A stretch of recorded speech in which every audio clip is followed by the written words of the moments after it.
The morning sun cast long shadows through the windows of Kensington Palace as King Charles made his way down the familiar corridor. His footsteps echoed softly against the polished floors, a sound that had become routine during his visits to see his grandchildren. Today was supposed to be like any other day, a grandfather coming to spend time with his youngest grandson, Prince Louis. The king had specifically cleared his morning schedule for this visit. At 75, he understood more than ever the precious nature of time with family. His assistant had confirmed the night before that William and Catherine were expecting him, and that Louis would be home from his morning activities by 9 o'clock. As Charles approached the nursery door, he noticed something unusual. The normally bustling hallway was eerily quiet. No sounds of children's laughter floated through the air, no gentle voices of nannies preparing for the day's activities. The silence felt heavy, almost oppressive. He knocked gently on the nursery door, waiting for the familiar voice of Maria Barallo, the children's longtime nanny. When no response came, he knocked again, slightly louder this time. Still nothing. A small frown creased his brow as he slowly turned the handle and pushed open the door. The nursery was bathed in soft morning light filtering through sheer curtains. Everything appeared perfectly in place. Books lined neatly on shelves, drawings tacked to a corkboard on the wall, small chairs pushed tidily under the craft table. But the room was completely empty of its usual occupants. Charles stepped inside, his eyes scanning the space with growing confusion. Where was everyone? His polished shoes made soft sounds against the plush carpet as he moved further into the room. That's when he spotted it, Prince Louis's favorite toy robot sitting on the window seat.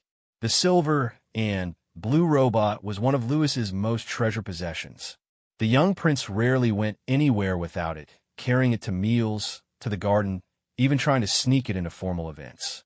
Charles had given it to him for his 4th birthday, and Louis had immediately declared it his best friend robot. What struck Charles as particularly odd was the robot's position. It sat perfectly upright on the cushioned window seat, as if someone had just placed it there moments before. But as Charles moved closer, something made him pause. The morning sun streaming through the window couldn't account for what he was seeing. He reached out tentatively and touched the toy. His hand recoiled slightly in surprise. The robot was warm to the touch. Not hot, but definitely warmer than it should have been from simply sitting in the morning sun. It felt as if small hands had been holding it just seconds before. Charles picked up the toy, turning it over in his hands. The warmth seemed to radiate from its center, where the battery compartment was located. He pressed the power button, expecting to hear the familiar whirring sounds and see the LED lights flash. Nothing happened. He pressed it again. Still nothing. Opening the battery compartment, he found it empty. No batteries at all. Yet the toy remained inexplicably warm in his hands. A chill ran down his spine despite the pleasant temperature of the room. He set the robot back down and walked over to Louis's bed. The Thomas the Tank Engine bedsheets were neatly made, hospital corners perfect. Too perfect, Charles thought. Louis was 5 years old and not known for his tidiness. Even with help, his bed usually showed some signs of a child's presence. A slightly rumpled pillow, a stuffed animal askew. Moving to the toy chest in the corner, Charles lifted the lid. Inside, toys were organized with military precision. Action figures stood in neat rows, building blocks sorted by color, puzzles stacked by size. This was not the toy chest of an active 5-year-old boy. A strange feeling settled in Charles's stomach. He walked back to the window seat where the warm robot still sat. As he stared at it, he noticed something else peculiar. The window was locked from the inside, and there was a fine layer of dust on the sill, except for a small handprint-sized smudge right where the robot sat. Charles pulled out his mobile phone and dialed William's number. It rang once, twice, 3 times before going to voicemail. He tried Catherine next. Same result. His concern growing, he called his protection officer who was waiting in the car outside. "Harrison, have you seen the Duke and Duchess this morning?" Charles asked, trying to keep his voice steady. "No, sir. We arrived as scheduled, but I haven't seen any movement from the family quarters. I assumed they were having a quiet morning before your visit." Charles ended the call and stood in the center of the empty nursery, the warm toy robot seeming to mock him from its perch on the window seat. Where was his family? Why was Louis's favorite toy abandoned here, still warm, as if just released from a child's loving grip? He walked slowly around the room again, this time noticing more details. The clock on the wall had stopped at 3:17. Whether it was morning or afternoon, he couldn't tell, but the hands were frozen in place. A cup of juice sat on the small table, half finished, with no signs of evaporation or settling. It looked freshly poured. On Louis's desk, Charles found a drawing. It showed a family, 2 tall figures, 3 smaller ones, and what appeared to be a dog. Normal enough for a child's artwork, except for one detail that made Charles's blood run cold. In the corner of the paper, drawn in red crayon, was a figure standing apart from the family. It wore a crown and stood alone, a small robot drawn at its feet.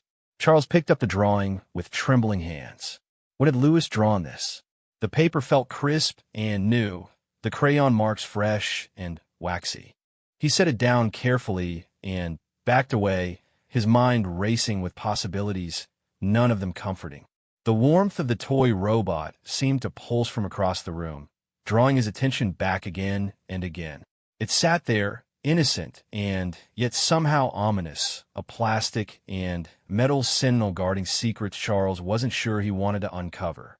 As he stood in that too quiet, too perfect nursery, King Charles felt the weight of his crown more heavily than ever before. Something was terribly wrong at Kensington Palace, and the warm toy robot was just the beginning of a mystery that would shake the very foundations of the monarchy.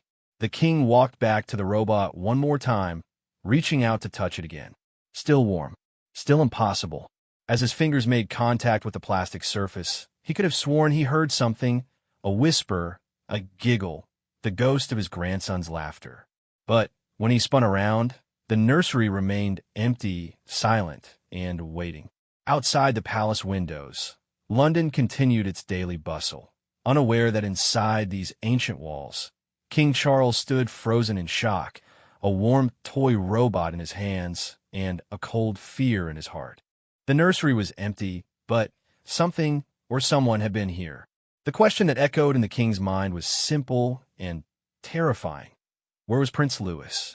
The grandfather in him wanted to rush out, to search every room, to call every authority. But the king in him knew he had to be careful. Whatever had happened here, whatever had taken his grandson and left only this impossibly warm toy behind, it was beyond ordinary understanding. Charles carefully placed the robot back on the window seat, exactly where he had found it. He took one last look around the empty nursery, memorizing every detail, every anomaly, every impossible thing. Then he walked to the door, his hand pausing on the handle. Behind him, though he didn't turn to see it, the toy robot's eyes flickered briefly with a blue light, despite having no batteries. And somewhere in the distance, so faint it might have been imagination, came the sound of a child's laughter. The palace communication office was in chaos. Margaret Thornberry, the senior press secretary, had been trying to reach the Duke and Duchess of Cambridge for over an hour with no success. Their mobile phones went straight to voicemail. The landline at Kensington Palace rang endlessly, and even their personal protection officers seemed to have vanished into thin air. King Charles stood at the window of his study at Clarence House, having returned immediately after his disturbing discovery. He had said nothing to his staff about what he had found, only that there had been a scheduling misunderstanding and that he needed to return to his residence immediately. But his mind kept returning to that warm toy robot, sitting like a beacon in the empty nursery.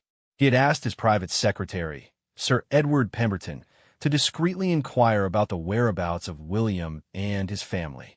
The response had been troubling. No one had seen them since the previous evening. The night duty officer reported that all had been quiet, with no unusual comings or goings. It was as if the entire Cambridge family had simply evaporated. Your Majesty. Sir Edward entered the study with a grave expression. I've just received word from Kensington Palace Security. They've done a complete sweep of the family quarters. The Duke and Duchess's beds haven't been slept in. Princess Charlotte and Prince George's rooms are also empty, beds made, no signs of disturbance. Charles turned from the window, his face etched with concern. And the staff? Surely someone must have seen something. That's the peculiar thing, sir. The night staff report that they saw the family retire to their quarters at the usual time. The day staff arrived to find nothing. No one, even Maria Barallo, is missing. The mention of the children's devoted nanny sent another chill through Charles.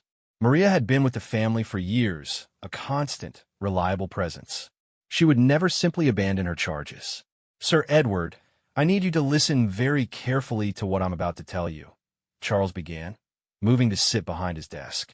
What I found in Prince Louis's nursery this morning defies rational explanation.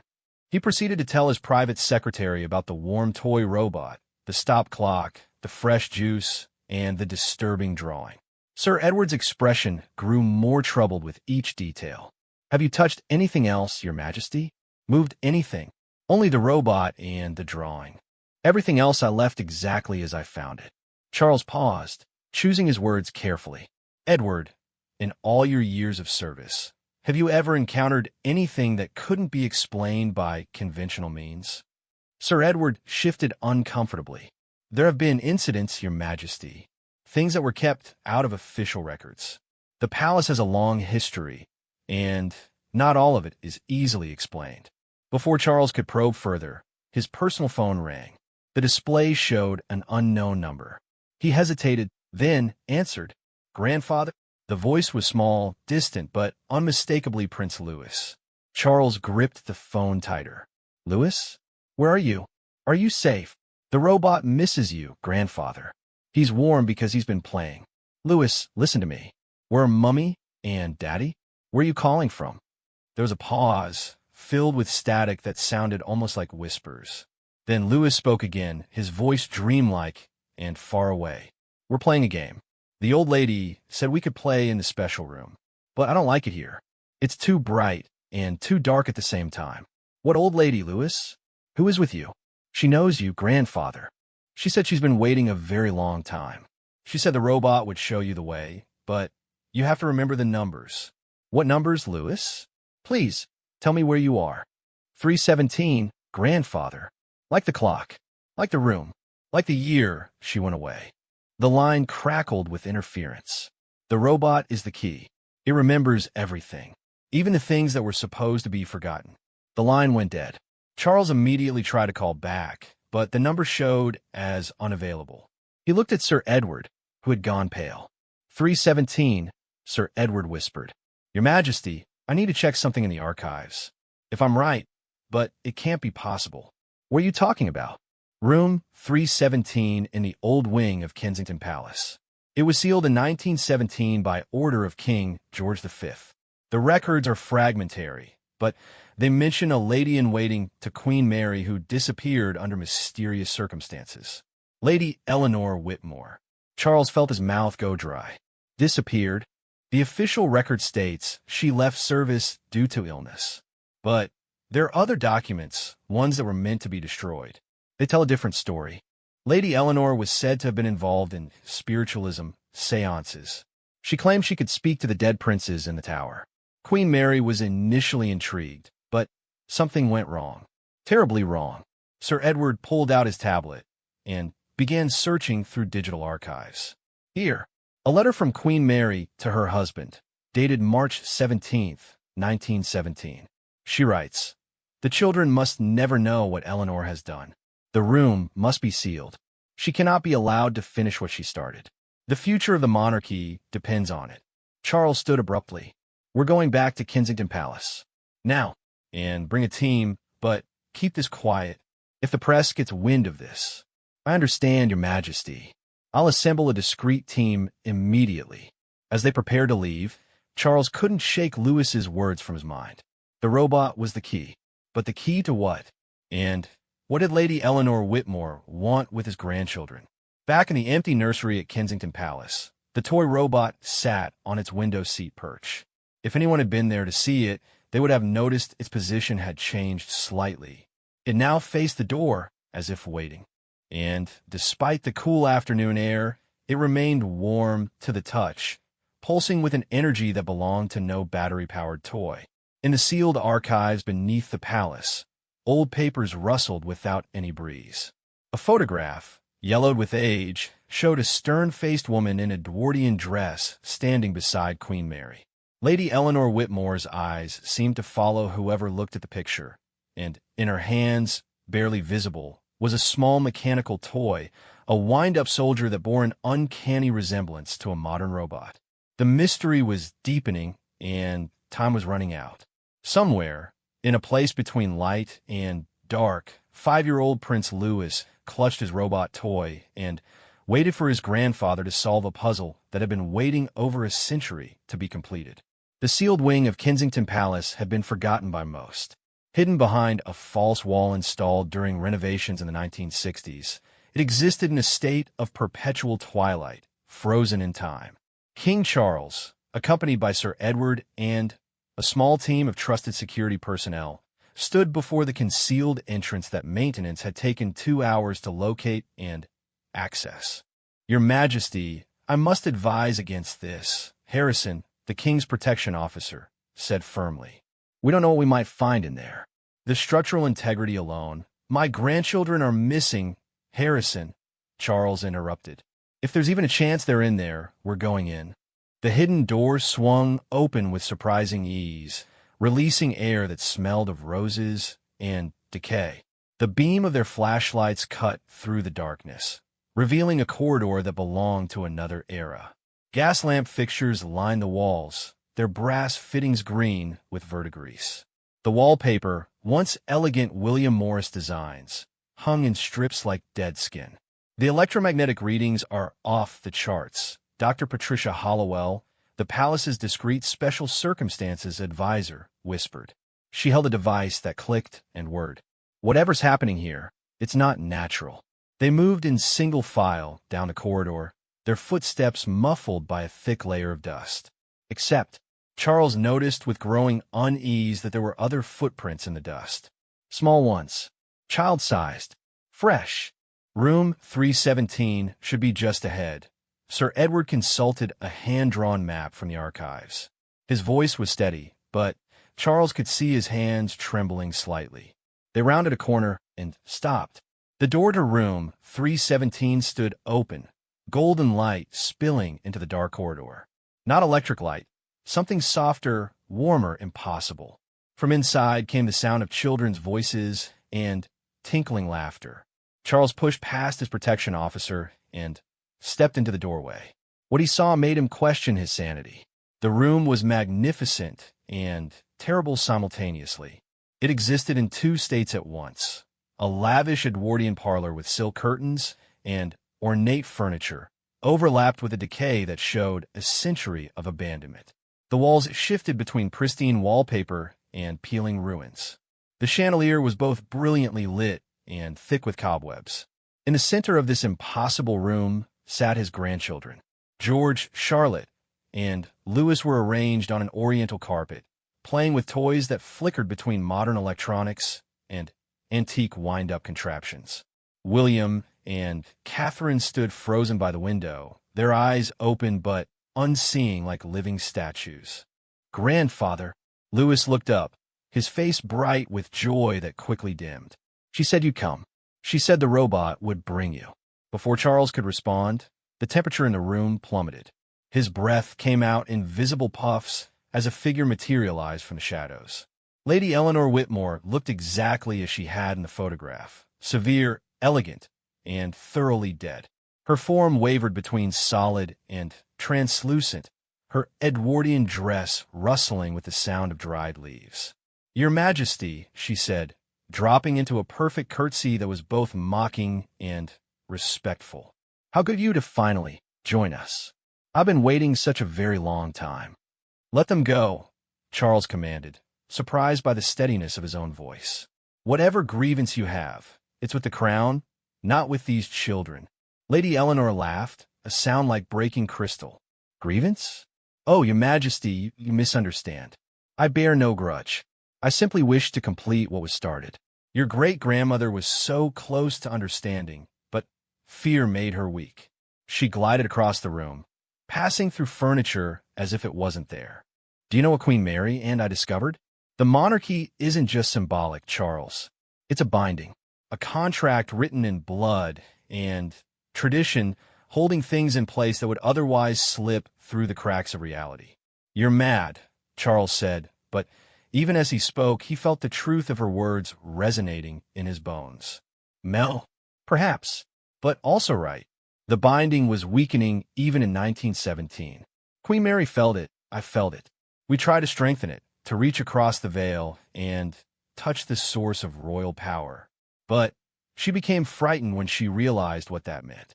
Lady Eleanor gestured to the children, who continued playing as if in a trance. These little ones, they understand instinctively what we adults forget. The power isn't in the crown or the scepter. It's in the blood, in the belief, in the stories we tell ourselves about who has the right to rule. Charles took a step forward and immediately felt resistance, as if the air had thickened. What do you want? To finish the ritual, of course. To complete the binding for another century.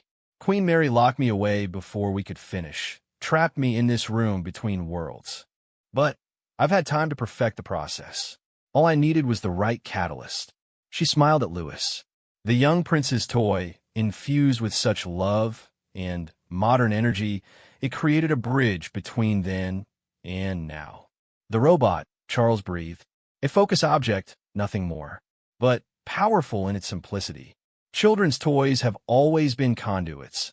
Ask any parent who's heard their child talking to an imaginary friend. Dr. Hollowell stepped forward, her equipment going wild. The quantum signature is incredible. She's literally existing in 2 time streams simultaneously. The room is a pocket dimension, anchored to 1917 and 2024 simultaneously. Lady Eleanor turned her attention to the doctor. Ah, a woman of science. How refreshing. Yes, doctor, your instruments are correct. This room exists outside normal space-time. A necessary condition for the binding ritual. What binding ritual? Charles demanded. The one that ensures the continuation of the monarchy, of course. Every century, it must be renewed. Usually, it happens naturally through coronations, through jubilees, through the collective belief of the people. But sometimes when faith wavers, when the world changes too quickly, more direct action is required. She moved to stand beside the frozen Duke and Duchess. Your son and his wife stumbled upon my room this morning. They were investigating strange noises the children reported. The moment they crossed the threshold, they became part of the ritual. Fix points to anchor the working. Let them go, and take me instead, Charles offered without hesitation. Noble but unnecessary. You see, Your Majesty, the ritual requires innocence and authority in equal measure. The children provide one, you the other. But don't look so concerned. No harm will come to them.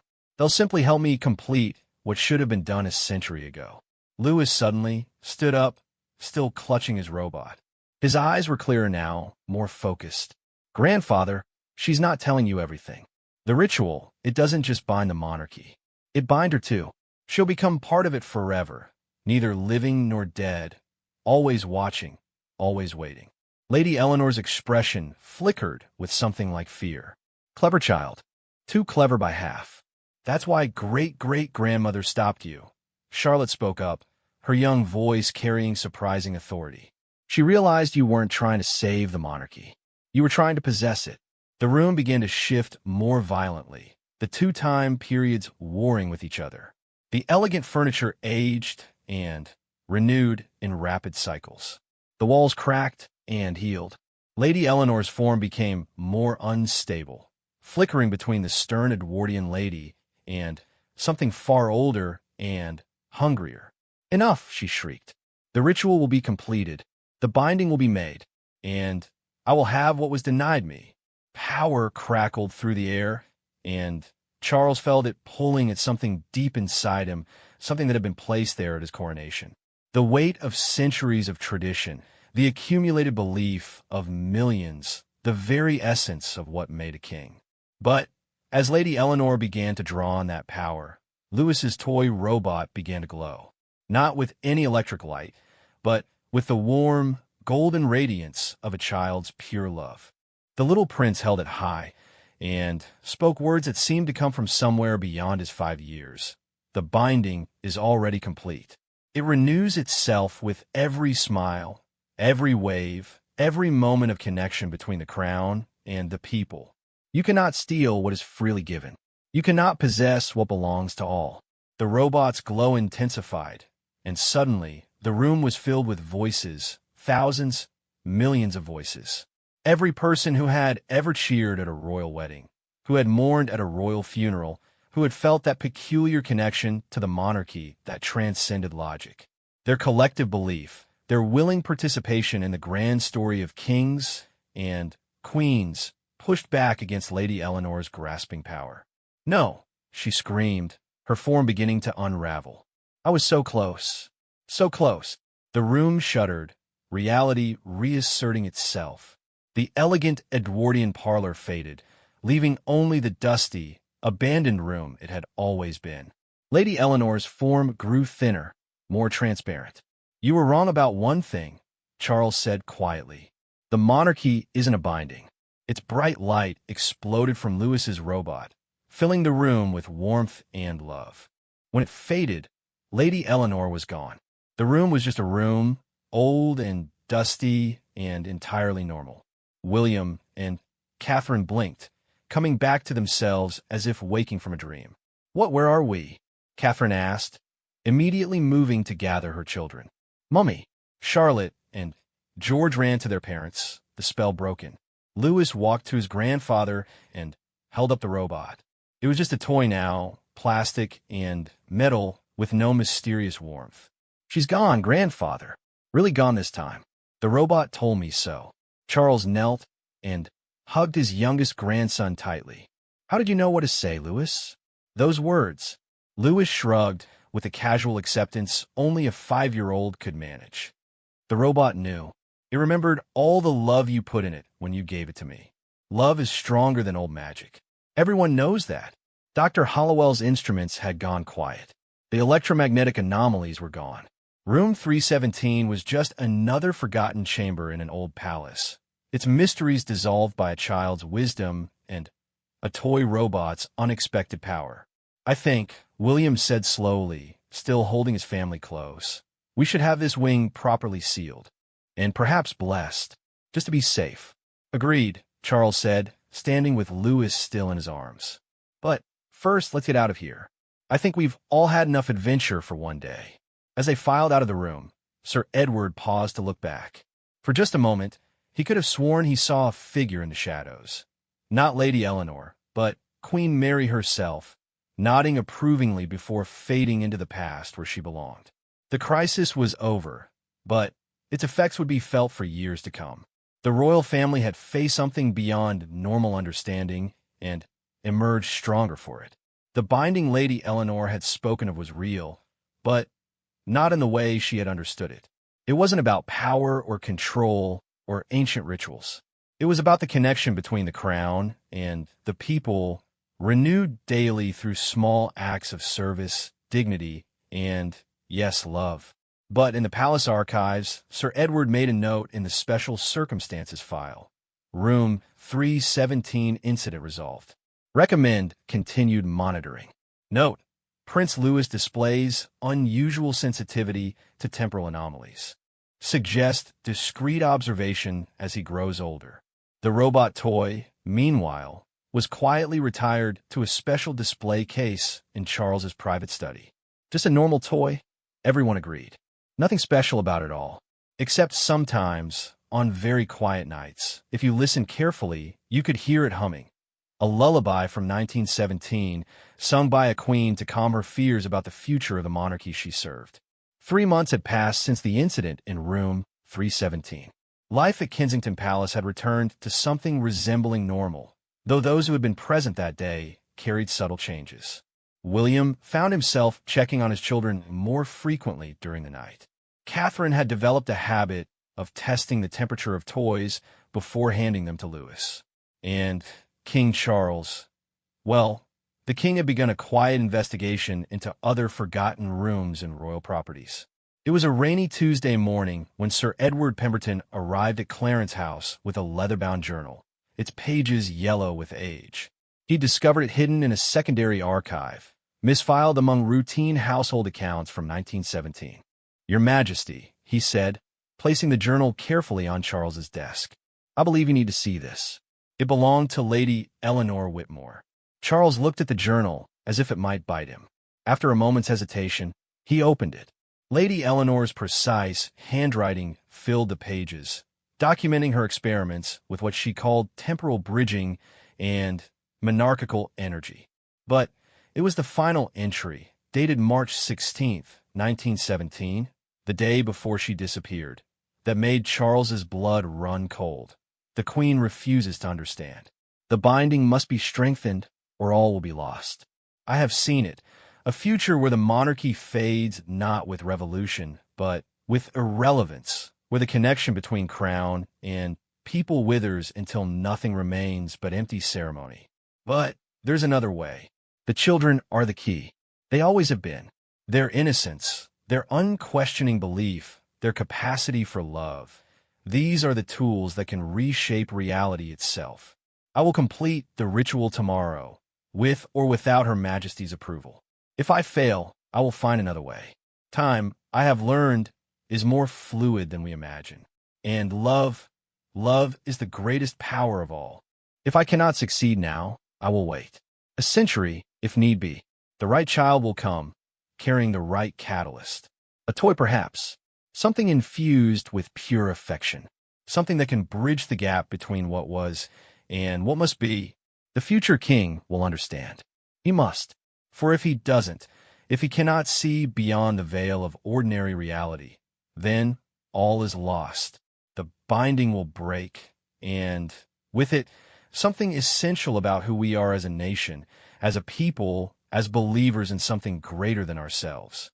Charles closed the journal, his hands shaking slightly. Lady Eleanor had been right about one thing. The connection between crown and people was more fragile than anyone realized. But she had been wrong about the method. It wasn't through arcane rituals or stolen power that the binding was maintained. It was through moments like Louis offering his robot to share, Charlotte standing up to a century-old ghost, George protecting his siblings even while afraid. His phone buzzed. A message from William. "Papa, Louis wants to know if he can bring his new toy to lunch Sunday. He promises this one isn't magic. Catherine and I have checked. Twice." Charles smiled, typing back. "Tell him yes. But perhaps we'll eat in the regular dining room this time." He stood and walked to his window, looking out at the London skyline. Somewhere out there, millions of people went about their daily lives, most unaware of how close they had come to losing something indefinable but essential. The monarchy would continue, not because of ancient magic or binding rituals, but because of the simple human connections that made it real. In his display case, Louis's robot sat silent and still, just a toy, nothing more. But sometimes, Charles thought, the most ordinary things could be the most magical of all. That evening, as rain continued to fall over London, Charles made a decision. The journal would be sealed away. The room in Kensington Palace would be permanently closed, and the official record would show nothing more than a gas leak that had caused temporary evacuation of the family quarters. But privately, quietly, he instituted new protocols. A small team would monitor unusual activities in royal properties. Children's reports of strange noises or odd sensations would be taken seriously, and certain objects, particularly toys given with great love, would be treated with the respect due to items that might serve as bridges between worlds. Because Lady Eleanor had taught them all an important lesson. The past was never truly past. The future was always in flux, and sometimes the love between a grandfather and grandson crystallized in a simple toy robot could be enough to save a kingdom. In the nursery at Kensington Palace, 5-year-old Prince Louis slept peacefully, unaware that he had been the hero of a story that would never be told in history books. Beside his bed, his new toy, a stuffed dragon this time, kept watch. It was perfectly ordinary in every way. At least, that's what everyone hoped. The rain continued to fall, washing London clean for another day. And in a forgotten room in a sealed wing, dust settled on an empty floor where once a ghost had tried to steal eternity. The binding held, renewed not by ritual but by love. The monarchy endured, strengthened by a crisis that had threatened to destroy it. But, in the archives, in files that would never see the light of day, Sir Edward made one final note. The Lewis incident, as we've come to call it, raises profound questions about the nature of the monarchy itself. Are we merely the keepers of tradition, or are we guardians of something far older and stranger? Perhaps it doesn't matter. What matters is that when tested, love proves stronger than ambition, innocence more powerful than ancient magic, and a child's toy more effective than any weapon. Long may it remain so. 5 years had passed since the incident that was never spoken of outside the inner circle of the royal family. Prince Louis, now 10 years old, had grown into a thoughtful, perceptive child with an unusual ability to sense when things were not quite right, as he put it. His robot toy had long since been retired to King Charles's private collection, replaced by the typical interests of a boy his age: football, video games, and a surprising fascination with history.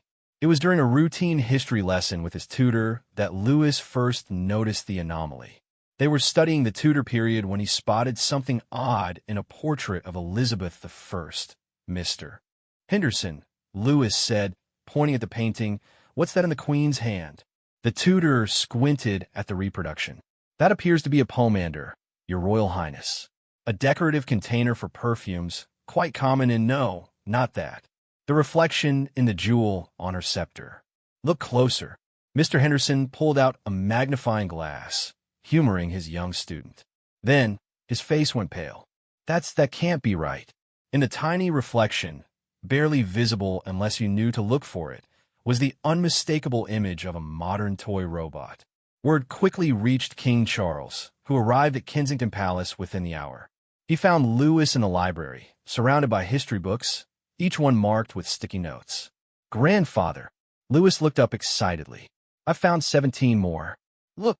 Charles sat down heavily as Louis showed him painting after painting, artifact after artifact, hidden in reflections, shadows, background details, always subtle, always easy to miss, were anachronistic images. A Victorian photograph showing a child's toy that wouldn't be invented for another century. A medieval tapestry with a pattern that, when viewed from the right angle, showed circuit board designs. An ancient Roman coin with microscopic engravings that looked suspiciously like binary code. "Louis," Charles said carefully, "how did you know to look for these?" The boy's excitement dimmed slightly. "I've been having dreams. About the lady in the old room. Not scary dreams," he added quickly, seeing his grandfather's alarm. "She's different now. Sad. She shows me things, tells me stories about the binding. She's gone, Louis. We sent her away. Not away. Just changed. She says she was wrong before, trying to control things. But she was right about one thing. The binding is everywhere throughout all our history. It's not just about the monarchy, grandfather. It's about stories, I suppose. The stories we tell ourselves about who we are." Dr. Patricia Hollowell was called in, along with Sir Edward. They spent hours examining Louis's discoveries, running tests, consulting experts who were told only that they were investigating potential forgeries. But everything checked out as authentic. The anomalies were real, embedded in the historical record as if they had always been there. "It's impossible," Dr. Hollowell muttered, staring at her data. "These artifacts are genuine, centuries old. But the anachronistic elements, it's as if someone reached back through time and what?" Charles prompted. "And planted seeds. Clues. Messages, perhaps. Your Royal Highness, Prince Louis, in your dreams, does Lady Eleanor say why these things are there?" Louis nodded solemnly. "She says they're reminders. That time isn't a line, but a web, and every strand touches every other strand. The robot in my nursery, the one that started everything, it didn't just exist in 2024. Once it became part of the binding, it existed everywhere, everywhen. Past, present, future, all connected. That's quite advanced theoretical physics for a 10-year-old, Dr. Hollowell observed. "I don't understand all of it," Louis admitted. "But I feel it, like when you know someone's watching you, even if you can't see them." The binding isn't magic, it's awareness.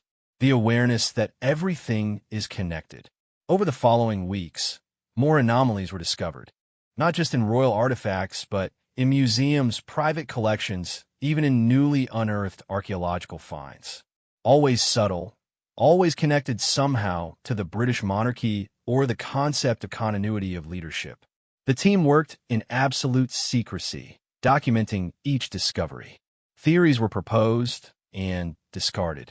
How could objects from the past contain references to future events?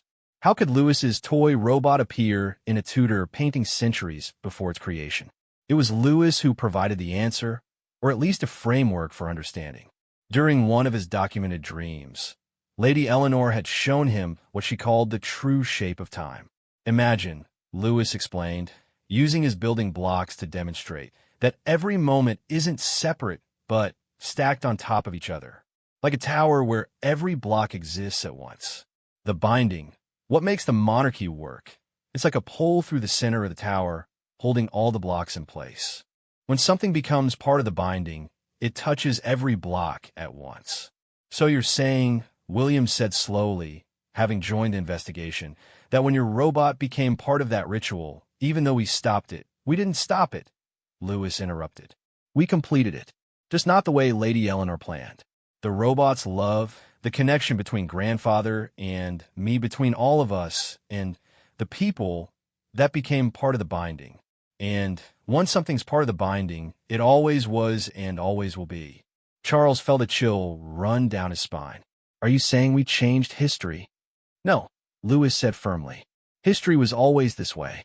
We just couldn't see it before. Lady Eleanor opened our eyes to what was always there. The anomalies, the anachronisms, they're not changes. They're proof that it's all connected. Every king and queen, every person who ever believed in something bigger than themselves, every child who ever loved a toy, it's all part of the same story. The implications were staggering. If Lewis was right, and the evidence increasingly suggested he was, then the monarchy wasn't just a historical institution. It was a fundamental organizing principle of reality itself, at least within the sphere of British culture and possibly beyond. Sir Edward raised a troubling question. If this is true, if the binding extends through all of time, what happens if the monarchy ends? If people stop believing? Lewis's face grew serious beyond his years. Lady Eleanor says that's why the reminders exist, to help people remember that some things are worth believing in, even when they don't make logical sense. The binding isn't about power or control. It's about connection. As long as people choose to connect, to believe in something together, the binding holds. And if they choose not to? Charles asked quietly. Lewis picked up one of his blocks, examining it thoughtfully. Then the tower falls. Not all at once, block by block, story by story, until there's nothing left but scattered pieces and the memory of what once was. But, he added with a child's stubborn optimism, I don't think that will happen. The reminders will help. People just need to know where to look. The investigation continued, but more quietly now. A special collection was established in the Royal Archives, documenting each discovered anomaly. Scholars would study them for generations, never quite able to explain how a medieval manuscript could contain a perfect representation of a 21st century toy, or why certain portraits seemed to watch the viewer with knowledge of futures yet to come. King Charles instituted new traditions, subtle ones. Royal children would be encouraged to form deep connections with special objects. Palace historians would pay closer attention to dreams and intuitions. And always, they would remember that the past, present, and future were more intricately connected than anyone had imagined. Years later, when Prince Louis had children of his own, he would give them each a special toy. Not magical, he would insist, just beloved. And if those toys sometimes seemed warm to the touch, if children reported dreams of ladies in old-fashioned dresses who told stories of bindings and beliefs, well, that was just part of the great mystery that was the British monarchy. In his private study, King Charles kept Louis's robot on display, along with Lady Eleanor's journal and a growing collection of photographs documenting the temporal anomalies. Sometimes, late at night, he would sit and contemplate the strange truth they had uncovered, that the monarchy existed not just in the present, but throughout all time, held in place by nothing more and nothing less than the collective will of those who chose to believe in it. The binding held, strengthened now by the knowledge of what it truly was. Not a chain or a prison, but a web of connections stretching across centuries, linking every heart that had ever sworn allegiance, every child who had ever waved a flag, every person who had ever felt that peculiar mix of tradition and hope that the monarchy represented. And in dreams and shadows, in reflections and forgotten corners, Lady Eleanor Whitmore continued her vigil, no longer a threat, but a guardian, ensuring that the lessons learned in room 317 would never be forgotten. She had sought to control the binding and, instead, had become part of it, transformed from would-be usurper to eternal reminder that power meant nothing without love, and that the greatest magic of all was the simple choice to believe in something together. The robot sat silent in its case, an ordinary toy that had become extraordinary through love. A bridge between times, a key to mysteries, a reminder that in the grand tapestry of history, every thread mattered, every connection counted, and every act of love rippled outward through eternity. And somewhere in a time that was both past and future, always and never, a child played with a toy that had not yet been made, while a ghost who was not quite a ghost smiled and whispered, "Remember, always remember, the binding holds because you choose to hold it. The magic lives because you choose to believe." The story continued, would always continue, world without end.